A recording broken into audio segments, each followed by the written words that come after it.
Bear with me, I have stage fright. Not a good speaker, but I'm going to try to tell you about my son. Nino and his battle with this rare and deadly disease. It's an unbelievable story, and had I not been there, I could have never comprehended the magnitude of this horrific disease and suffering. Antonino Minotti Ciccia was born the day after Christmas in 1988. He was 9 pounds 4 ounces, gray eyes and blonde hair. He was loved and adored by his 2 older sisters, Teresa and Tina. He was their baby bear. Nino's father and I divorced while Nino was very young, so he spent his life growing up between the 2 families that loved him dearly. As we both remarried, he gained 2 stepbrothers and 2 more families that truly loved him. Nino was happy, well-adjusted, he was respectful, quick-witted, funny, he was an athlete, he was artistic, he was smart, he was really smart. He played pool, he played high school football, he was an advanced scuba diver, he boxed in a ring, and he was pretty good at it. He valued his exercise routines. He ate healthy, drank water instead of soda, and he limited sweets. He liked to sketch people, cartoons, flowers, and crosses. He wrote poetry, relevant poetry. He started writing computer programs very early in high school. Just before his senior year, he began to have stomach issues. He progressively got worse. He spent most of the year in the hospital with a diagnosis of Crohn's. There were some complications, but he recovered.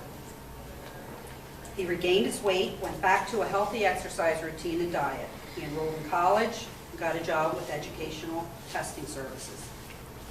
He became the go-to guy for program issues in multiple departments at work. With the encouragement of his supervisors, he began testing into the Mensa Society. April 1st, 2010 was both April Fool's Day and Holy Thursday. Nino went to work, he took his online course, and he was a little tired, so he decided just to jump rope instead of his regular daily routine. Something felt wrong. He was becoming short of breath, and his heart was beating oddly. His father thought, let me be safe and just take him to the ER. In the ER, after taking Nino's vitals, they rushed him into the back, telling his father that Nino was in heart attack mode. And that a cardiologist was called, and they were prepping Nino for an emergency catheterization of the heart. Marty, his father, picked up his phone and woke me up. It was 11:30 p.m. I said I'd be right there. I walked in, sat next to his father, who looked like he was in shock. The doctor almost immediately came out and he said to us, Nino's heart is at 10% capacity. I inserted a balloon pump to keep it working. I consulted with the hospital, the University of Pennsylvania. They're sending a chopper right now. Quite frankly, we do not have the capacity to handle this, and I believe if I admit him, he will not make it through the weekend. There's a heart failure, heart transplant team waiting. Do you need directions? We didn't know what an EF was then. We drove in silence to the hospital, HUP, and we called the family and waited for news. Doctor came in and she introduced herself as Esther, and she told us Nino was very sick, and he would probably need surgery in the next 12 hours to save his life. He remained stable but critical. Early on April 4th, 2010, my son began to fail. It was Easter morning. They needed to perform open heart and bypass the left side of his heart with an LVAD. While prepping Nino for the surgery, Dr. Morris looked at Nino and he said, Nino, I see you were born the day after Christmas. It's Easter Sunday, and you're about to have life-saving surgery. What do you think about that? My son said, I think I'm being resurrected. 2 days later, the pathology samples of Nino's heart came back with a diagnosis, giant cell myocarditis. We were told he would need another surgery for an RVAD before the weekend, and he needed a transplant right away. He was fast-tracked and put to the top of our region's transplant list. Thursday, April 8th, 2010, just 4 days after the first open heart, Nino was taken back into surgery for another to implant the RVAD. My son was on total life support. His transplant status was changed to pause until he was strong enough to survive another surgery. The next 14 days were plagued with complications, blood transfusions, internal bleeding, renal failure, and multiple smaller procedures. Early in the morning on the 15th day, April 23rd, 2010, Nino crashed. He went into respiratory failure. The surgeon was called in again. They rushed him into surgery for yet another open heart to save his life, the third in 19 days. When the surgeon came in to talk to us some 7 hours plus later, he looked exhausted. He said he left Nino's chest open and covered it with a cellophane. Nino was too swollen to close. The doctor said he wanted all the parents to go home, all four of us, and let the sisters and brother-in-law stay. Take a sleeping pill if you need and get some rest. We have some tough decisions to make this weekend. It was 10:30 p.m. on Friday. Reluctantly, I left in tears, exhausted to a level I didn't even know was possible. I thought about standing in front of a bus in hopes that my son would get my part. I wished it a possibility, and I really doubted my deep-seated faith. Once we got home, a call came in. It was 12:15. Michelle? Yes? This is Nicole from transplant. Come back. We have a heart. And I thanked the Lord, and at the same time, my heart grieved for the donor's mother. Recovery was difficult and slow, but Nino started to get stronger. We thought this was it. Take the meds, our biopsies, we'll visit his doctors. It's going to be okay now. We're so grateful. Soon Nino began to complain about pain in his left arm, nerve-like pain. The pain progressed 24 hours a day, getting worse incrementally. 6 months later, Nino went into heart failure due to cellular rejection. He was intubated and sedated. This became a regular occurrence, and many times we were told he would not make it. Unable to find a reason for the rejections, the doctors began to question Nino about his compliance in taking his meds. Nino took great offense to this, as this was the only thing in life he could control. He was not going to mess that up. And the pain continually got worse. Additional testing revealed myelin sheath loss and a possible diagnosis of RSD, a degenerative nerve disorder that causes chronic and debilitating pain. Then another rejection, this time humoral antibody mediated, and giant cells are seen in biopsy. Oncology was brought in for an experimental treatment to suppress his immune system. Nino underwent plasmapheresis and multiple rounds of 3 types of chemotherapy, IV steroids, thymoglobulin, to trick his body into not producing any more beta T cells. This was in addition to a myriad of heart medications. At this point, Nino had a diagnosis of congestive heart failure, renal failure, humoral rejection, return of giant cell, RSD, chronic pain, PTSD, and depression. Nino took these treatments until September of 2012. He began to see a psychologist for his PTSD. When Nino couldn't get to the office, Dr. Primary came to our home. In October, Nino had visibly deteriorated. He rarely spoke. He sat on the front porch for hours every day holding his dog.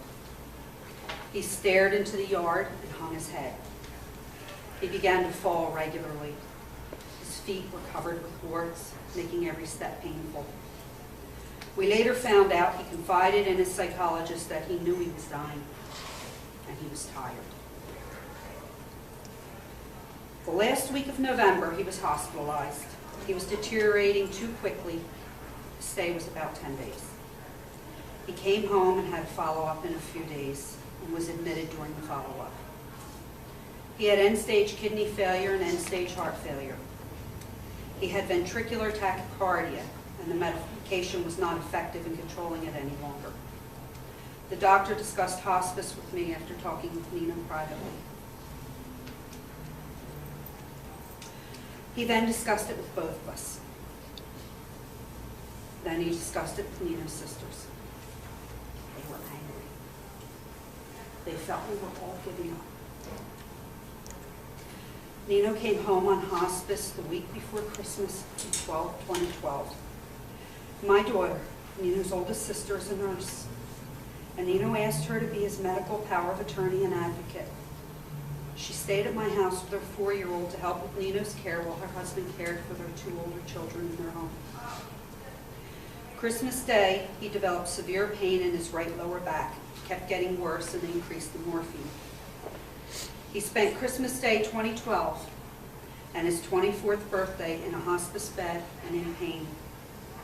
New Year's Day 2013, Nino's pain was so bad and different from heart failure and kidney failure, his sister took him to the ER. He was admitted and diagnosed with shingles, inside and out, and a rare opportunistic infection, staph infection. While in the hospital, he would ask me to pick him up. He would place his arms around my neck and I would hold him while he laid his head on my shoulder. It helped his pain. I think he needed the comfort. The doctors decided to take Nino off the immunosuppressants and they installed a dilaudid pump. The doctor said, take him home, make him soup. Don't let him die in here.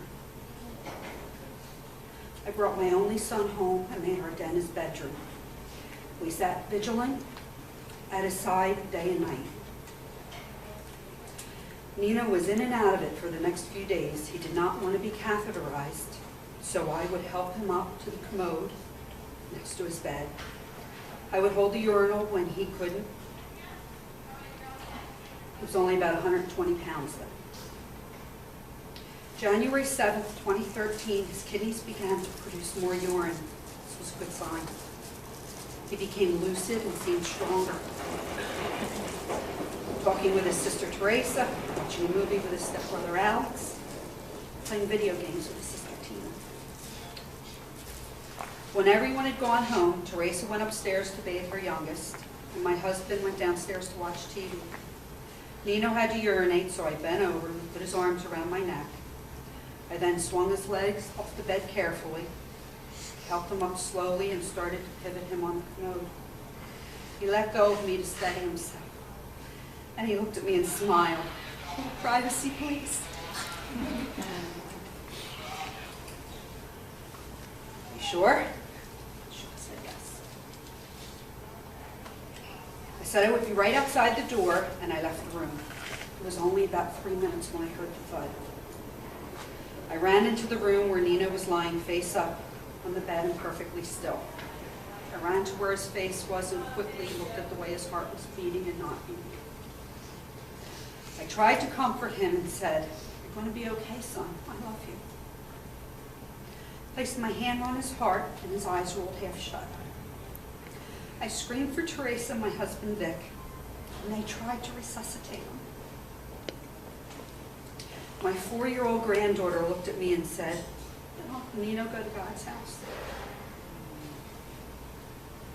Nino had what seemed like innocuous symptoms for 4 months prior to his heart failure. Could he have been diagnosed then? Probably not. The symptoms were not severe, and the information was difficult to find. Rare diseases take an average of 7 years to diagnose. 25% of all hospital admissions are for rare diseases, but they represent 45% of all billings. 7 years. That fact astounded me.